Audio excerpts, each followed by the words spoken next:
കോഴിക്കോട് ബാലുശ്ശേരിക്ക് സമീപം തുരുത്തിയാടിൽ കാട്ടുപന്നി ശല്യത്താൽ പൊറുതിമുട്ടി കർഷകർ. കാട്ടുപന്നികളുടെ ആക്രമണത്തിൽ പ്രദേശത്ത് വ്യാപക കൃഷിനാശമാണ് ഉണ്ടാകുന്നത്. ഉദ്യോഗസ്ഥർക്ക് നിരവധി പരാതികൾ നൽകിയെങ്കിലും പരിഹാരമുണ്ടായില്ല. കൃഷി ഉപേക്ഷിക്കേണ്ട അവസ്ഥയിലാണിപ്പോൾ കർഷകർ.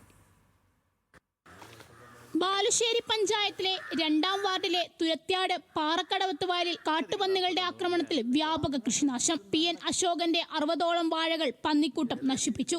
3 മാസം വളർച്ചയെത്തിയ വാഴകളാണ് കുത്തിമറിച്ചും വേരോടെ പിഴുതുമാറ്റിയും നശിപ്പിക്കപ്പെട്ടത്.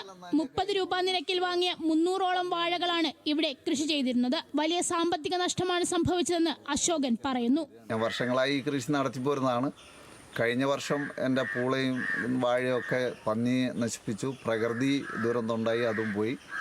ഈ വർഷം ഇപ്പോൾ 300 വാഴയാണ് ഞാനിതിൽ വെച്ചത്. അതിൽ ഏകദേശം ഒരു 65ഓളം വാഴ ഇപ്പോൾ 2 തവണയായി ഈ വലിയ പന്നി ഇത് നശിപ്പിച്ചുകൊണ്ടിരിക്കുകയാണ്.